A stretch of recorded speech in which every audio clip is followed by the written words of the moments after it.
This is the OTB Television Network, a service of Capital District Off-Track Betting.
Good morning. Welcome to Loose on the Lead. I'm Seth Merrill from Equidaily.com. And look who's back in the studio. Steve Vick from Sirius and XM's At the Races. Good morning, Steve. You have a nice flight out and back. Yeah, absolutely. Do I a little color? Do I tan? Huh? Yeah, well, yeah. Was it? And it looked like it was beautiful out there. It's ridiculous. It's other than the occasional morning where fog rolls into Santa Anita, it is exquisite. And I know that there's detractors from the concept of keeping it out there on such a regular basis, but boy, once you're there, it's tough to argue with the place as the site of the BC. In addition to the weekend, the lead up and Clocker's Corner, it's got the most idyllic situation for everybody that's coming into town. Owners and trainers and pundits and fans, they all mix together at Clocker's Corner, have a great breakfast, and it's just perfect. And we last week on Racing Across America, actually the week into the Breeders' Cup, also had Jenny Reese, who was at Clocker's Corner. We had Jim Mulvihill from Clocker's Corner. We talked about Penelope Miller from America's Best Racing. She was at Clocker's Corner. So everybody's there. It's like the crossroads of the racing world. It's unbelievable. And in fact, you called Jenny. Jenny opened the show with me, and then she said, "I've got to go a little bit because Seth Merrill's calling me." Seth, he's killing my show here. You're killing my show. Well, I was there first. The nice thing is people can watch mine and then catch you the next morning right here on Capital OTB TV. And as I said, you had a great lead up out there to the Breeders' Cup. And this week, a lot of great Breeders' Cup recap talk on the radio show as well. And let's talk a little bit about, now things have shaken out. NTRA poll, I think, is giving us an idea of where the Eclipse Awards are going. Yeah. Certainly, Wise Dan on top, took plenty of votes. Mucho Macho Man number 2, Beholder number 3, Will Take Charge, Game On Dude, Princess of Silmar, Groupie Doll at 7, Dank, Royal Delta, and Misdirection. But there was certainly in the months leading up to the Breeders' Cup, there were the detractors from Wise Dan saying, can't have another Horse of the Year campaign based on the races he's run in. But I think he was then kind of handed it by the performances by Game On Dude and Princess of Silmar. Yeah, I don't know if you saw, did you see Steve Chris' piece? Yeah. You know, and Steve I think he makes a good point. Well, and I felt that way last year too. I mean, I've got an Eclipse vote, and I didn't want to give all 3 trophies to Wise Dan, Horse of the Year, Turf Horse. Okay, I get it, but Older Horse is traditionally the handicap dirt horse, and last year I voted for Fort Larned for it, and this year either Game On Dude or maybe Mucho Macho Man, but. You know, the idea that people take that title, Best Older Horse, they take it so literally, you know, the general scope of those awards and what their intent has been historically should be maintained. And just because Wise Dan is an older horse doesn't mean he has to be given Older Horse. People say, oh, it's incongruous. How can he be Horse of the Year, be an older horse, but not Older Horse of the Year? Very easily. Just expand your mind. Yeah, and I think older horse doesn't say it in the title, but I think it implies just what you're saying. It's the horse that's had the best campaign in that older division, to the mile and eighth, mile and a quarter races we all look at as kind of defining that division. Exactly. So, and that's the point what Chris was making, that Wise Dan is older horse, probably not the way he's going to go, and I completely agree with that. For me, yeah, it'd be between Game On Dude and Mucho Macho Man. I'd probably tilt a little towards Game On Dude, but off of the last couple of performances, Mucho Macho Man kind of interesting as well. Also looks like it's going to shake out. Beholder will be the 3-year-old filly Eclipse winner. Will Take Charge is, I think folks are leaning to him in the 3-year-old Eclipse.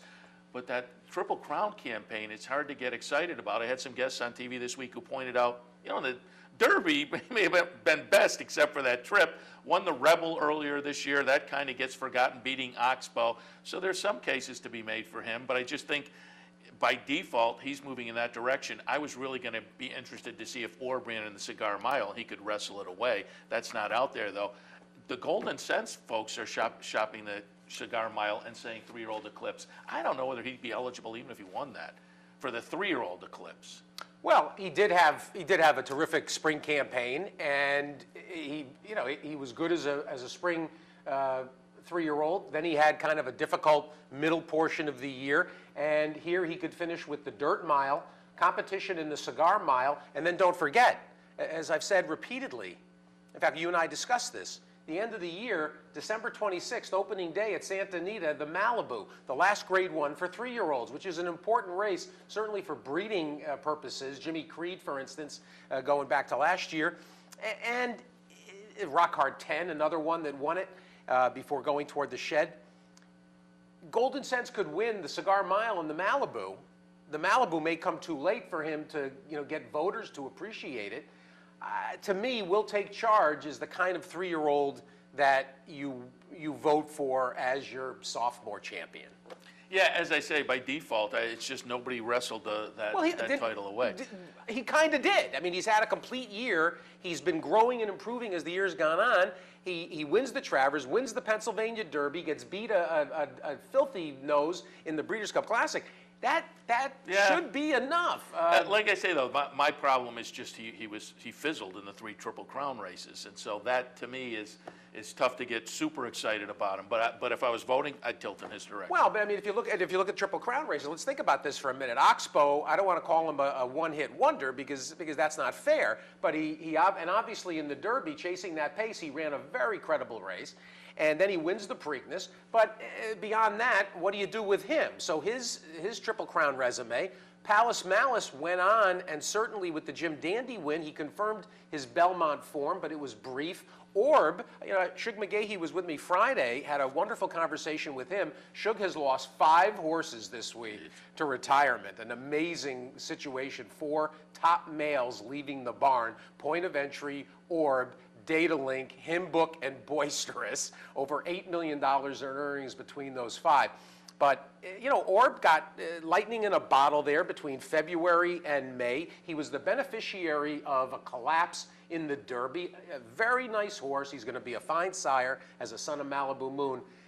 Was he the top 3-year-old? No. So and you say default, and that almost is a negative. I like the way Will Take Charge has continued to develop. He's a big, oversized horse, and he's really just finding himself, here in the second half of the season. I will say this. I've heard Wayne Lucas is talking perhaps Clark. Wins the Clark, then it's a slam dunk. Oh, well, it'd be great. And, of course, Game On Dude considering the Clark as well, and that could really enhance the big season ender at Churchill here in November. Yeah, so that should be fun, as well as, and later on in the show we'll talk to Buff Bradley. The Cigar Mile is shaping up to be great. Let's talk about that situation with Groupie Doll. We're going to obviously have a lot of fun with Buff, and the story ends up having a magical ending after winning the Breeders' Cup, of course, coming back and winning a second filly and mare sprint when everybody was against her. Everybody thought she wasn't the same, and maybe she wasn't the same. Buff Bradley disagrees. In the meantime, she repeats as filly and mare sprint winner, scheduled to go into the Keeneland sale on Wednesday. The scene at Keeneland was unbelievable. If you were following on Twitter, it was just amazing with this parade of visitors going to the barn, Tom Evans, the consigner, and people all wishing Buff and his father well. Then the walk over to the ring. She sells for $2.7 million to Mandy Pope, who says immediately she's retiring, but then reverses field about 36 hours later, and Mandy Pope, Whisper Hill Farm, who's been so active at the sales, accruing broodmares, she is convinced that Groupie wants to run again, and just like last year, she's going to come back. You might recall beating an absolute zot in the Cigar Mile by Stay Thirsty last year. Courageous performance. So at least one more for Groupie Doll. And that sale, Seth, on that same topic, Monday night at Fasig-Tipton, outlandish sales numbers. Then we come back the first 5 days of Keeneland, Tuesday through Saturday, they have surpassed the 11-day total from last year. And yes, there's the Rob Sham dispersal, and yes, there was Groupie Doll, etc. But the sales figures, we went through yearling season, now we're into the bloodstock distribution season. Unbelievable. The recovery isn't just a recovery. Now it's surpassed a recovery stage. Yeah, and it was a fun week just to watch the sales Yeah, because it's Groupie fabulous. Doll misdirection in the sale, Yep. the Monday sale. So it was a big week, big numbers, but some big horses went through that were fun to watch as well. Some other news, just wanted to touch on a story we've touched on over the past few months. The Illinois legislature came back for a brief session and did not address the 2014 funding issue out there. They have another potentially short session, very short, a one-day session, potentially in December. That's not set. There will be a short session in January. But at this point, according to the Daily Racing Forum article, I believe it was Marcus Hirsch, there were 4 options out there. He said that's kind of now contracted to either Correct. things are going to be what they were essentially this year, or it will be an absolute bare bones schedule for next year. So things are looking kind of dicey out there in Illinois, and it doesn't seem like the legislature is all that concerned. It's more than the legislature.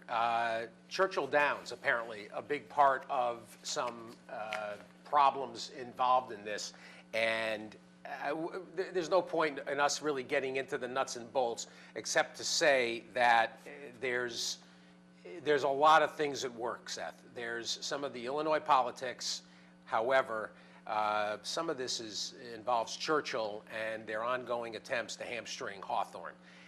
And Twin Spires, as part of the behind-the-scenes dealings, there's something involved there.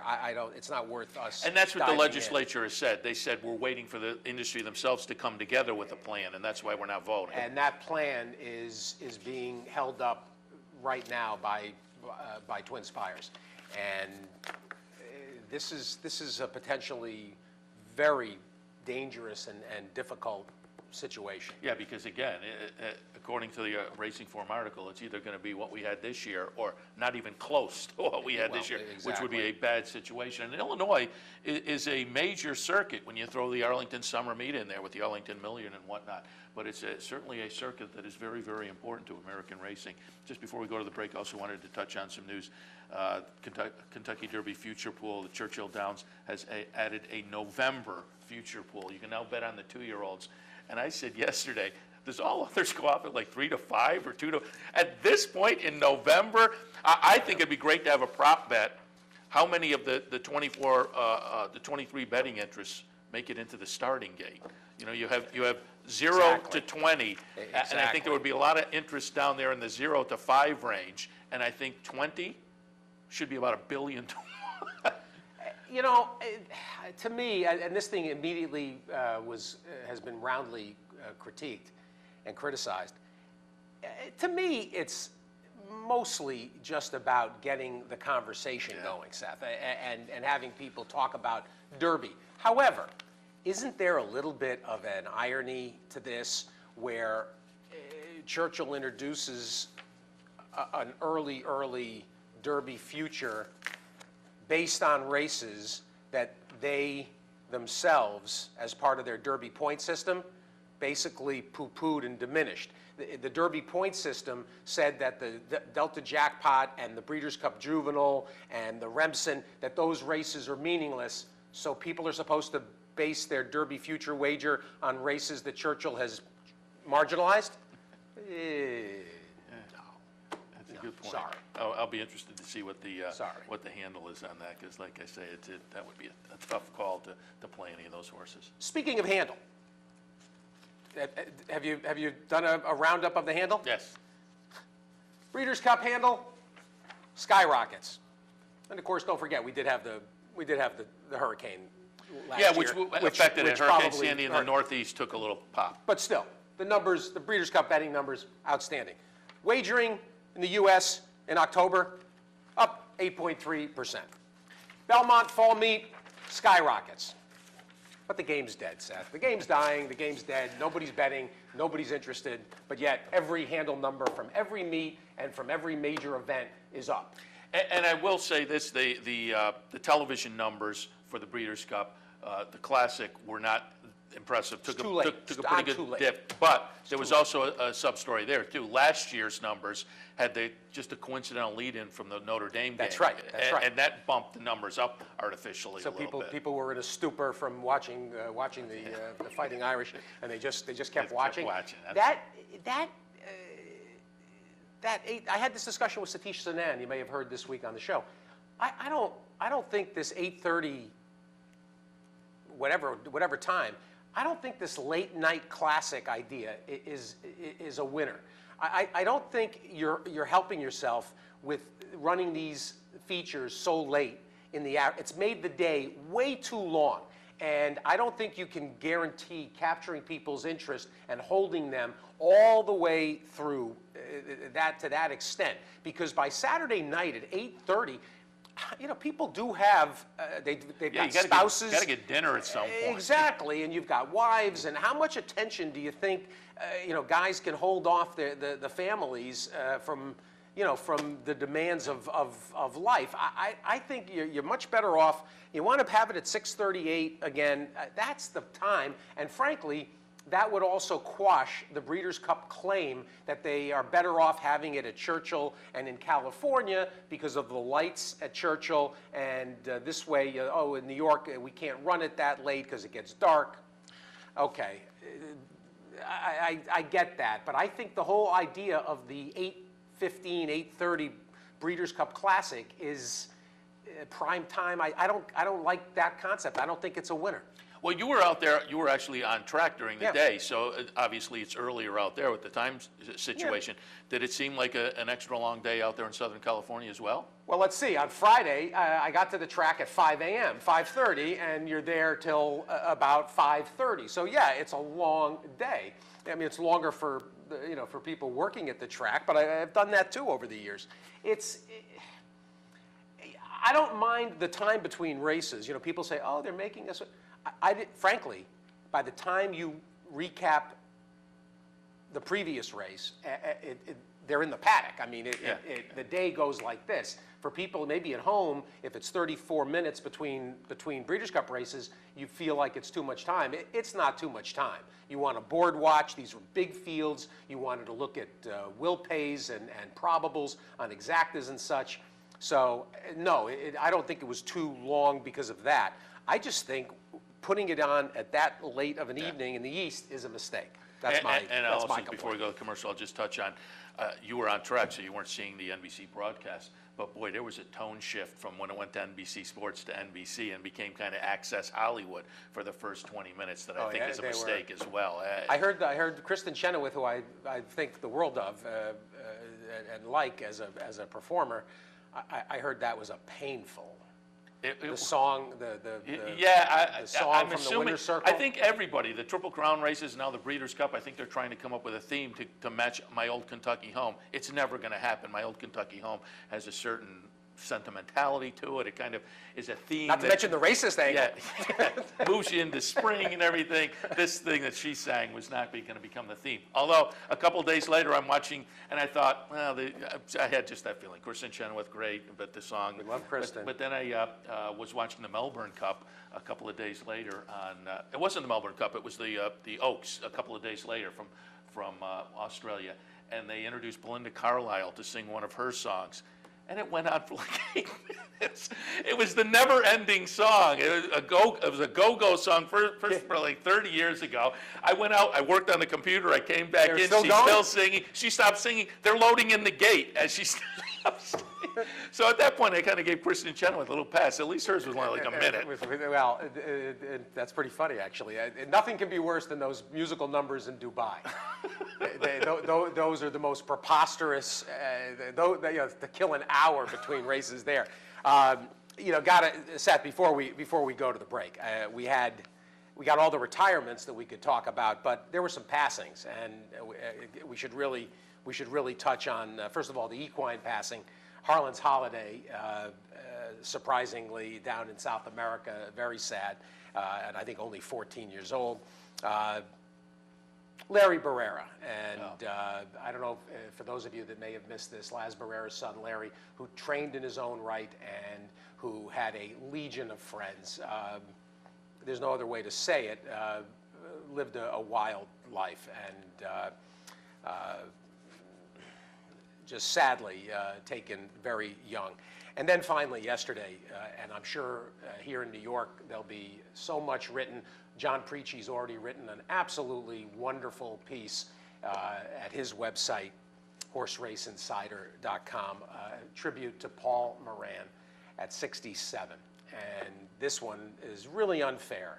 It was unfair when Moran had to retire early, when Newsday, after however many years, a couple of decades of outstanding work, 2 Eclipse Awards for writing, a litany of other awards from the AP, from Churchill for the Red Smith Award for covering the Derby. Paul Moran was smart, and he was funny and quick, and when he said something, it was worth reading and worth listening to.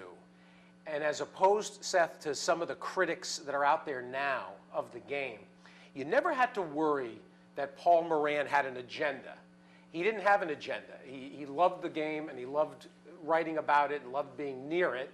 And if he criticized something, it was because he thought something was wrong and needed to be addressed or needed to be pointed out.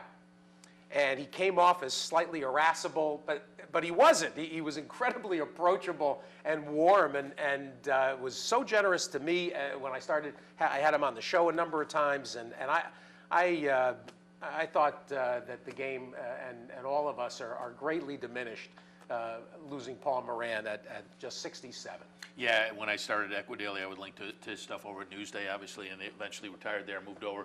Regularly was a columnist on ESPN.com, and as you said, an astute observer of the game. I knew him only in passing from the Saratoga press box, but enough to say hello and have a conversation on a daily or occasional basis, and it seemed like a really nice guy as well. So our condolences to his family.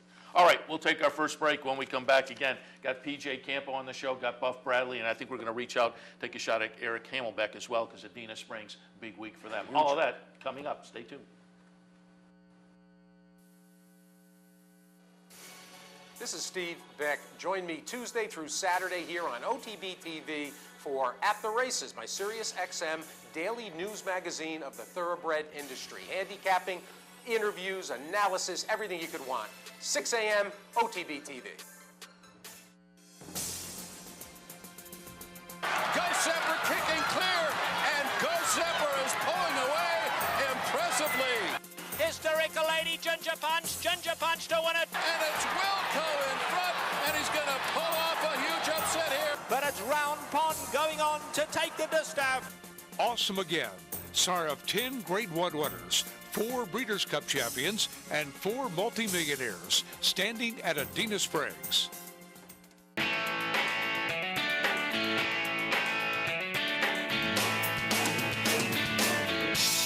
It's more than just a sports bar. It's Stadium Cafe. Located at 389 Broadway in Saratoga, it's the place to be for great times and great food.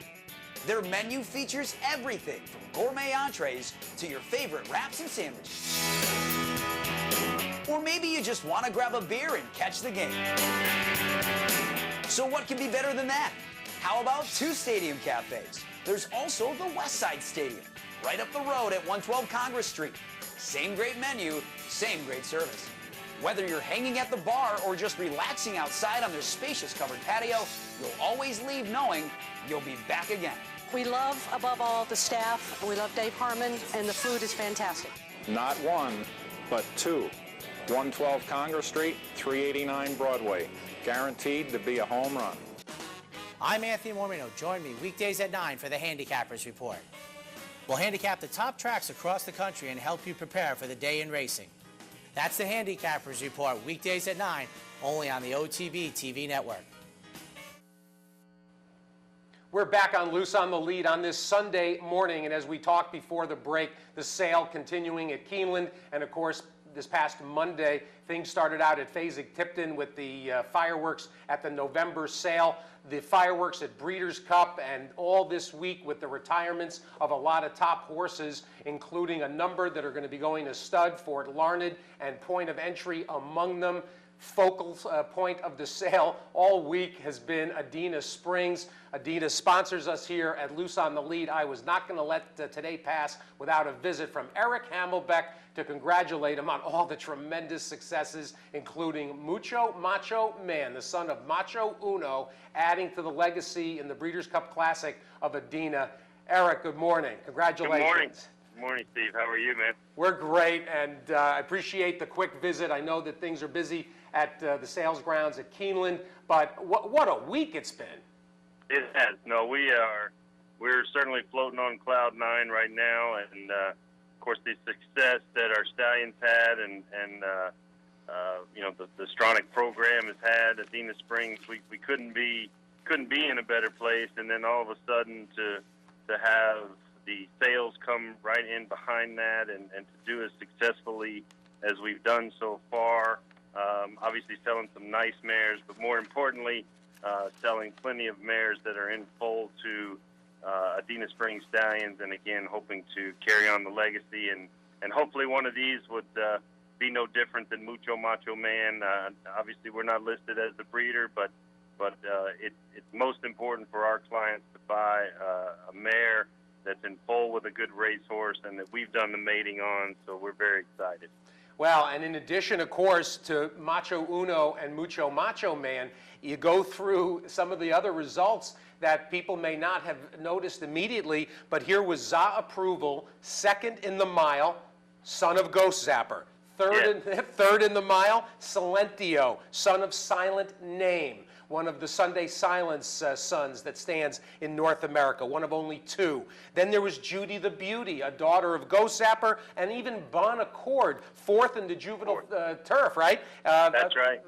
By showing up. Son of showing up, yeah. Yep. No, I mean, it's it was a great day for the stallions. The showcase was amazing to have, again, just being represented by 11 horses by Adena Springs stallions within the Breeders' Cup Championship two-day series, and it was, I mean, a very proud moment for all of us, and obviously still extremely proud of our big boy Game On Dude that we bred and sold. Didn't finish up as well as many had thought in the Breeders' Cup Classic, but obviously a classy horse and wonderful connections, and we're still very proud of his accomplishments. Certainly, when you win $5 million plus, you gotta love him. You gotta love him. Well, and you mentioned Game On Dude. One of the unique things that came out of that Breeders' Cup, if people didn't, go through the sires, Adena Springs represented by a third of the horses in the gate. Moreno by Ghost Zapper. Mucho Macho Man, Macho Uno, and then Awesome Again had both Game On Dude and Painter, 4 of the 12 horses. It was quite phenomenal, and again, a lot of it has to be a testament to our clients who have bred these wonderful horses and continues to support Adena stallions, and then of course, the wonderful Mucho Macho Man that won with the planned mating by Mr. Stronach, and then our own bred and raised Game On Dude. So yes, absolutely. We were thrilled with that culmination of amazing horse flesh in the Classic. Eric, Seth Merrill here. I just want to talk about some of the new additions and tell us a little bit about, you got a couple of good ones moving in down there. How excited are you about Fort Larned and Point of Entry? I tell you, I would say my excitement can't be measured. I mean, to have another, and I know that sounds pompous, but to have another Breeders' Cup Classic winner in our barn with Fort Larned, to have the classic speed and his tremendous ability to carry it is absolutely amazing.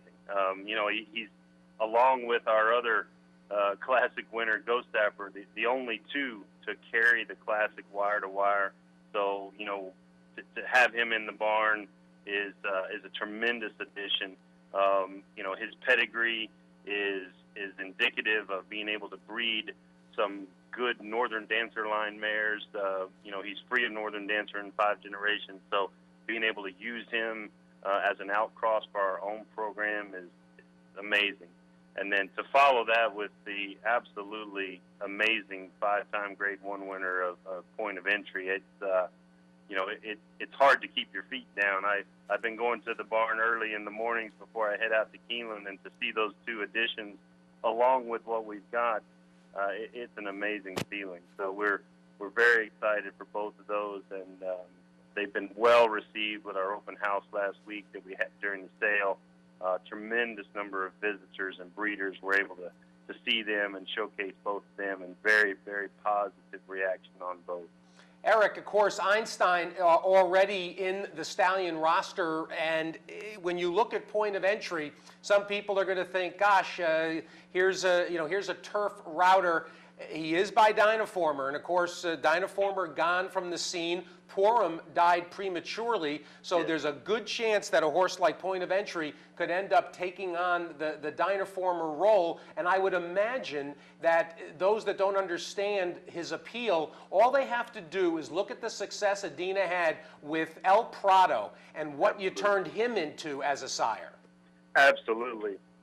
I mean, a lot of people, when you use the analogy of El Prado, and a lot of people thought in early stages not breeding to him or not utilizing him in their program because they thought he was a strictly turf horse, were certainly remiss when all of a sudden he started having extremely good dirt horses.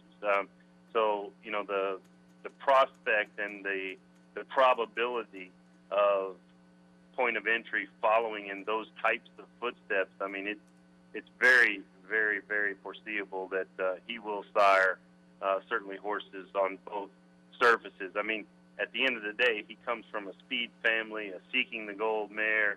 So, I think that utilizing him in the breeding program for a broodmare band, I don't think anybody would want to, or certainly shouldn't, look at him and say he's just a turf horse, because I think he's going to have it on all surfaces. I really do. And much like our own Einstein, who certainly proved by running on every surface, but absolutely I think Point of Entry will be prolific on any surface.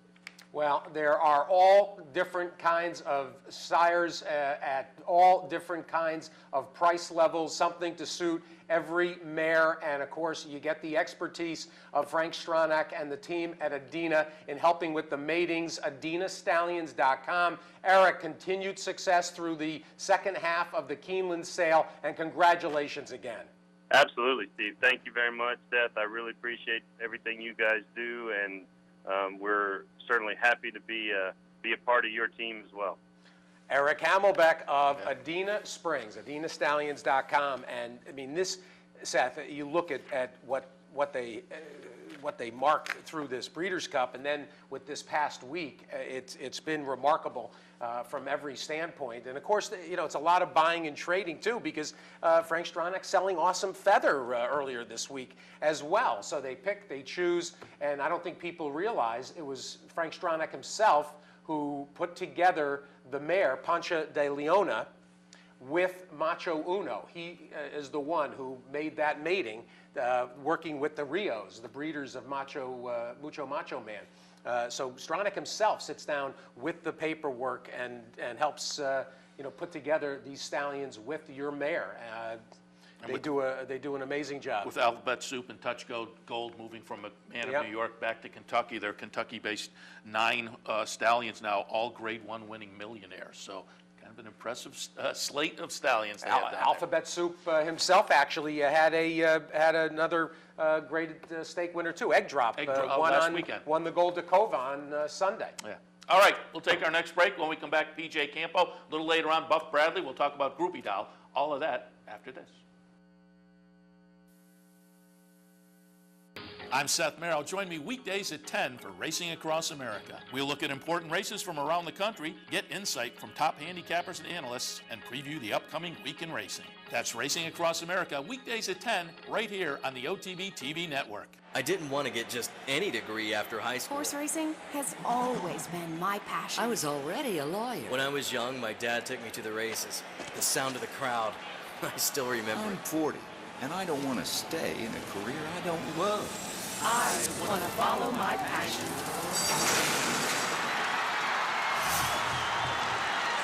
Follow your passion at the University of Arizona Racetrack Industry Program. The future of online betting is here, and only at the all-new CapitalOTBBet.com. With a newly designed and engineered internet wagering platform, enhanced video streaming, additional funding options, and 3 new individual wagering opportunities, CapitalOTBBet.com delivers a state-of-the-art wagering experience found nowhere else in horse racing. Combine that with our all-new mobile website. You have 2 of the most powerful, innovative, and advanced wagering platforms available today. CapitalOTBBet.com. Log on today. Fascinated by the world of horse racing? Interested in honing your handicapping skills? Class is in session. Night school, Monday nights. Easy to access online. It's free, interactive, and informative for the casual and serious race fan. Horse Player Now Buzz. Live horses to watch emailed to you daily. Our eyes, your prize. Night school in the buzz. Visit horseplayernow.com for details.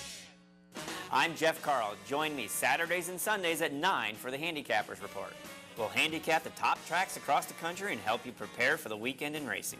That's the Handicappers Report, weekends at 9, only here on the OTB TV network.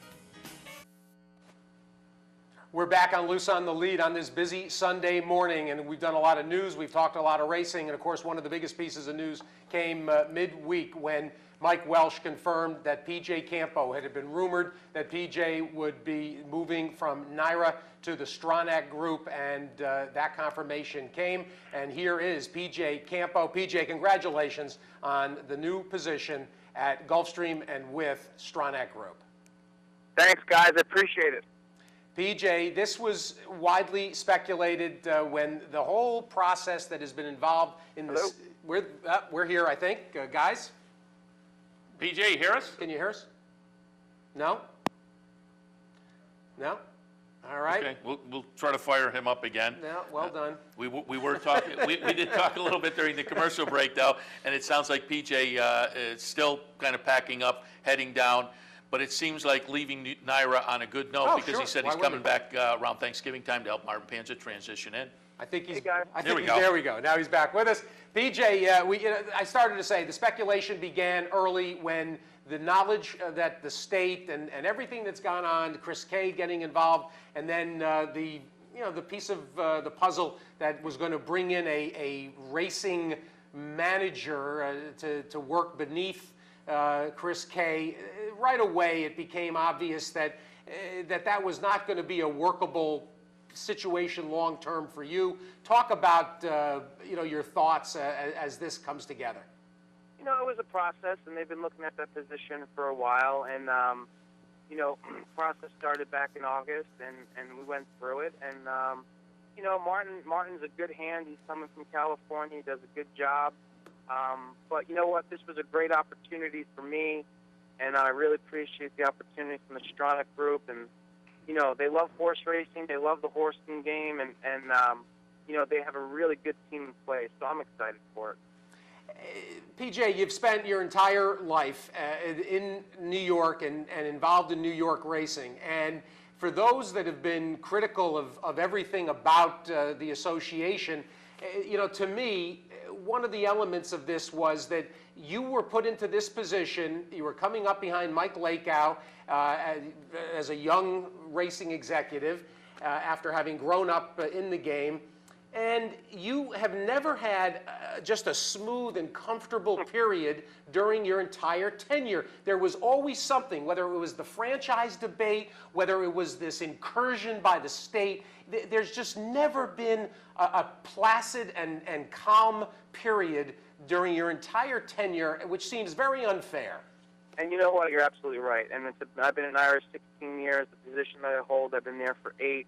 And, you know, either it was the franchise or bankruptcy or deferred prosecution or, you know, just there was never a smooth transition.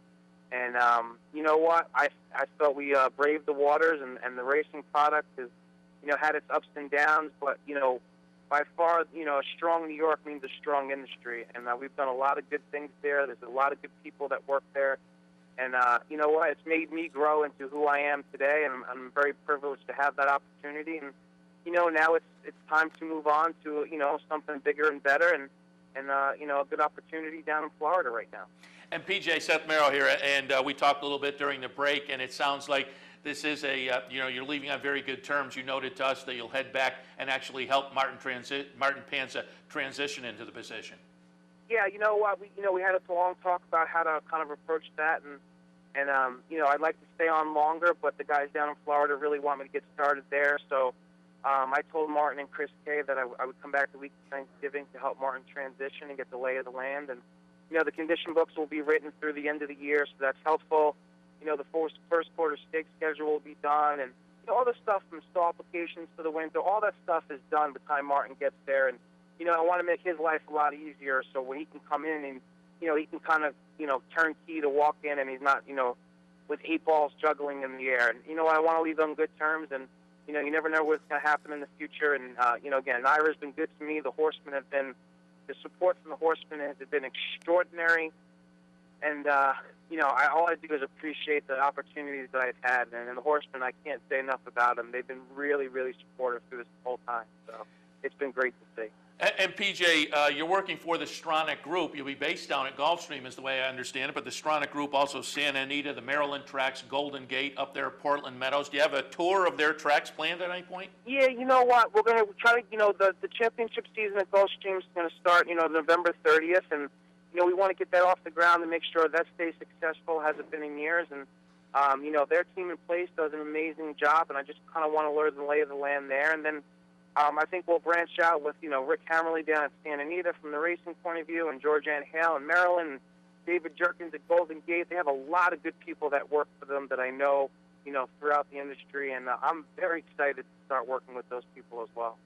PJ, you mentioned some of the executives that dot the landscape at Stronach Group, and this position, I know originally was more or less the job that Tim Ritvo had with Mike Rogers, and then when Tim moved on to the presidency, so this job, kind of the eastern half of the country, at least that's the way it had been for a while, in terms of the way Stronach Group was breaking out their responsibilities. Is that basically the same format that is in place for the job as described to you so far?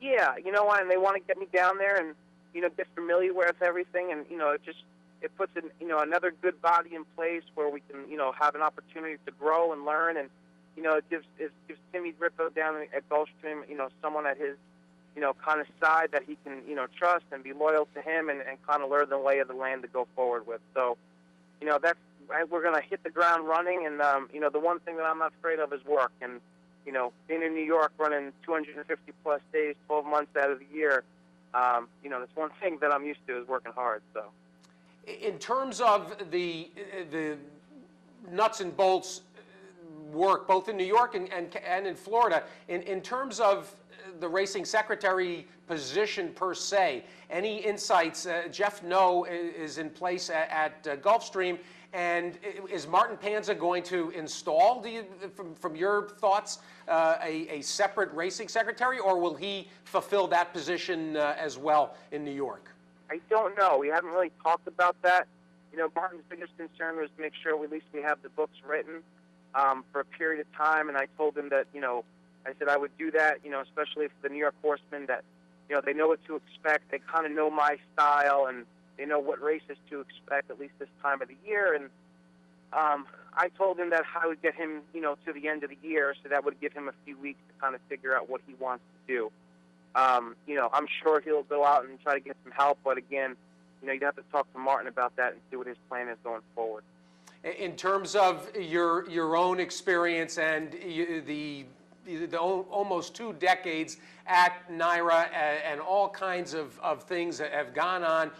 A lot of people have come and gone. Reflect a little bit, PJ, about really the end of a certain segment of your life in racing in and around New York. This is part of being in this game is a little bit of an itinerant lifestyle. Certainly the trainers live it, and that's not unusual. Executives as well. But reflect a little bit on the past 20 years. Well, you know what? When you're involved in this in the industry and you do what I do, it's not a 9-to-5 type job. It's 7 days a week. You know, it doesn't matter if there's something going on at 5:30 in the morning or 10 o'clock at night. If there's something you got to take care of, you take care of it. And you know, I've been very fortunate to meet a lot of very good people and work with some very good people in the past. And I grew up in the industry, and I think that gave me kind of a leg up when I first started. And you know, the horsemen play such a big role in this, and you know, their voices are just very big. And you know, it's been a pleasure for me to meet those guys and develop those relationships, and that's where it starts. And, you know, I've really developed some really good relationships with these horsemen, and to me, that's very key, and that will take me no matter where I go. And you know, people don't understand how hard it is to get a racehorse to the races to actually run, and you know, you feel those guys' pain and how to get it there, and you know, the process of getting it there. And you know, when they have somebody on their side and they're on their team that understands that, it makes life a lot easier. So again, I've been very blessed and very fortunate to work in the mecca of racing in New York for 16 years. And like I said before, without a strong New York, the industry needs a strong New York for everyone else to kind of fall in line. So, you know, hope that continues and we move forward, and you know, I can add my assistance to the Stronach Group and you know, make them as strong as well. So. Well, PJ, I'm excited for you, and Seth as well. We congratulate you on this move. It seems like a perfect opportunity to move into a different role and take on this new responsibility, knowing the principals well down in Florida and with Stronach Group. It sure feels like a good fit, and we wish you absolutely the best, and particularly want to appreciate the incredible job you had to do here these last 8 years in the racing secretary role as a vice president under incredible duress on a day-by-day, week-by-week, month-by-month, and year-by-year basis. I think you did an incredible job. Guys, I really appreciate the opportunity, and I look forward to seeing you guys down in Florida. Please come say hello and visit. Anything we can do for you, we'll get taken care of. So thanks again. PJ Campo, and he's going to look good with a tan. I don't know how much opportunity he's going to have. Perfect timing. He's going to look. November in Florida, perfect. Absolutely, PJ. Thanks, PJ. Thanks a lot. All right, PJ Campo. You know, I can't say that enough. A lot of people criticize PJ, and think about what it's been like. These 8 years. Although moving to Florida at this particular time in the racing world is not going to be. Florida has. He's battle tested now, though. Exactly. So the stuff that's going on in Florida will be a breeze for PJ compared to what's gone on here, because when Mike Lakow left and this job, PJ was what? Was he 32? Yeah, probably. Incredible. So tremendous pressure. I'll tell you who was under great pressure as well. Buff Bradley, and here was Buff with his mare, Groupie Doll, having to try to get her back to the Breeders' Cup to defend her title in the filly and mare sprint. Everyone said, oh, she's not the same, she can't do it, oh, yada, yada. Well, all she did was go out and win a second Breeders' Cup filly and mare sprint title, and then a story that ended up being almost fairy tale-esque. We welcome Buff Bradley. Buff, congratulations. Thank you, Steve. Thank you for having me on. Buff, the story was great to begin with. She reprises as Breeders' Cup filly and mare sprint winner, but then the speculation and what was going to happen on Wednesday at Keeneland, the sale of Groupie Doll, and from that point, the story gets kind of magical. Yeah, it couldn't have turned out any better, really, for us. We were hoping Mandy Pope was looking her way even before the sale. I did not really know that much about Mandy Pope until until we got closer to the sale, and we really were hoping that she had liked her, and when she did purchase her, and we talked immediately after the sale, and I just told her all about her, and told her that if she even thought about running her again, I would sure like to train her. And she graced me with that by calling me up the next day, and we started working out details, and shipped her immediately to Belmont Park. Well, and so she is in New York, and the work will lead up to another try in the Cigar Mile. We're going to watch the video of both the sprint and last year's Cigar Mile as we talk, Buff, and the emotion and the everything that has gone into this week. You've got to be wrung out. We're watching Rajiv get to work here at the top of the stretch as Groupie Doll takes over, and now she's going to hold off Judy the Beauty, who she's been sparring with all fall. Talk about the race and everything that went into Wednesday. Well, you know, that race was very special to win that race, and we knew she was sitting on a big race. She's been doing very well all fall, and she came out of there, and she came out of that race really well. She did go back to the track this morning, trained very well, so we're happy with what we're seeing right now. The season, of course, and we're going to watch the Cigar Mile from a year ago.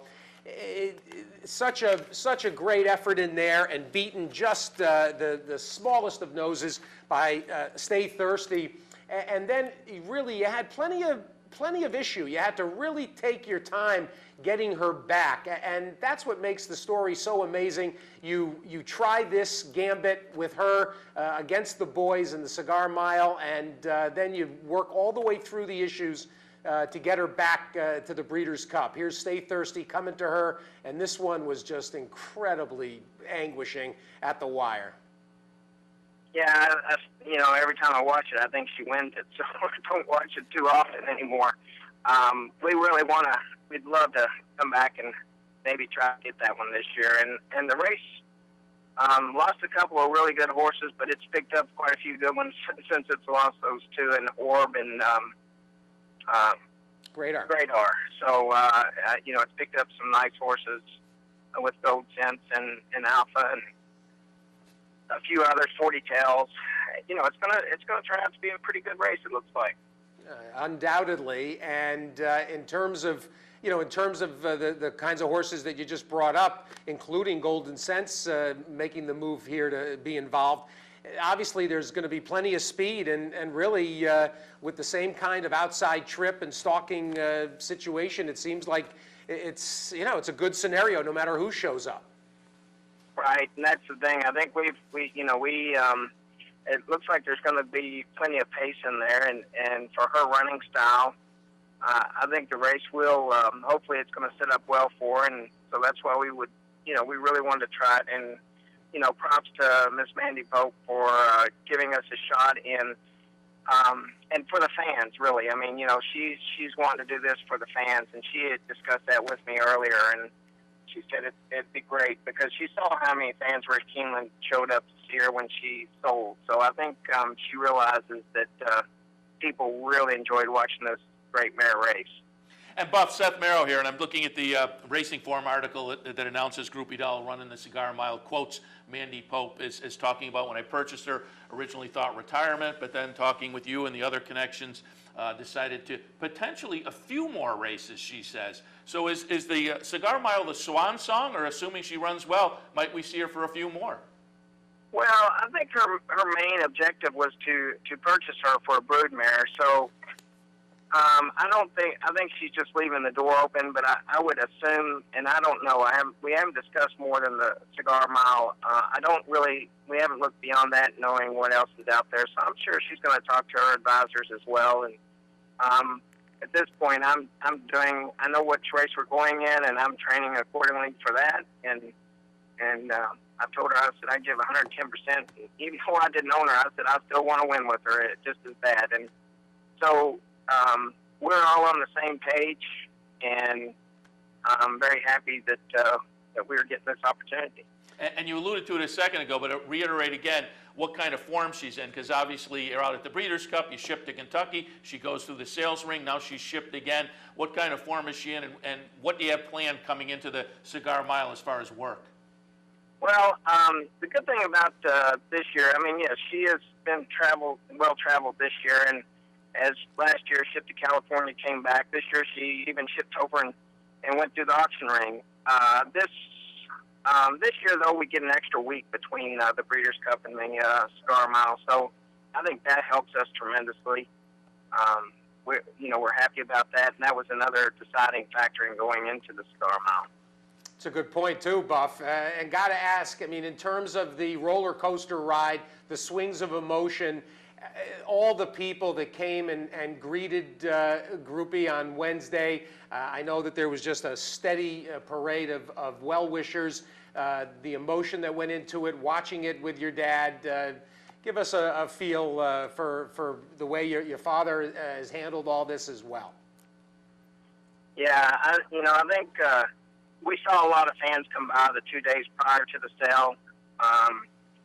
That makes you feel good. You like to see people that are really involved with horses and really like to follow horses, and I think that's really big for our sport. And I've told you many times, Steve, talking with you when we had Brass Hat, we love to show them off. We love to have them.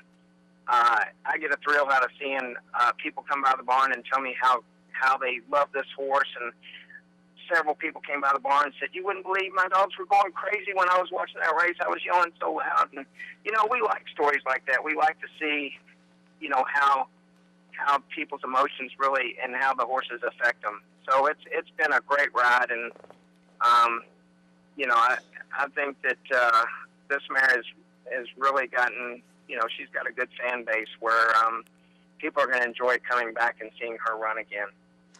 And finally, Buff, the reality of you and your dad capturing lightning in a bottle twice with horses that you bred, using Bowman's Band and Prized as sires. You created Brass Hat and now this mare. And there's got to be a certain level of just inner satisfaction for both you and the general in terms of creating these horses, doing it on without fancy mares and without fancy sires, and just doing it virtually in the backyard, so to speak. Talk about that a little. Yeah, I tell you what, Steve, it really has. It's been very satisfying. I am so happy for my father to be able to experience this. A lot of hard work, a lot of time, and knowing that we weren't breeding, to the best always, but we're just looking for good, solid race horses. He just loves seeing his homebreds go and win. At any track, at any level. So to see what he's had in the last several years with Brass Hat and Groupie Doll, it has been very satisfying, and knowing that we had a big part in their life. Well, you made them what they were as a trainer, and of course now hooking up with Mandy Pope, you may have an opportunity to train a few sons and daughters down the road of Groupie Doll. Buff, congratulations. Looking forward to Holiday Fest here in New York and having you back for at least one more time with Groupie Doll. Thank you, Steve. Always tremendous. Yeah. He's one of my favorite people, he and his dad. I mean, as easy as there is to root for in this sport, everybody who knows the Bradleys, uniformly, everybody loves them. Yeah, and there will be a lot of rooting interest. Obviously, that Cigar Mile is going to be a tough race, but Groupie Doll is going to have a lot of support, no question about it. All right, that wraps things up for Loose on the Lead for this Sunday morning. Seth Merrill and Steve Bick. We're here every Sunday from 10 to 11 a.m. Don't forget questions, comments, suggestions, looseonthelead@yahoo.com. We would love to hear from you, looseonthelead@yahoo.com. We'll wrap things up for this morning. Join us again next Sunday morning. Again, we're here at 10 a.m. every Sunday. We'll see you then. Good luck at the races this afternoon.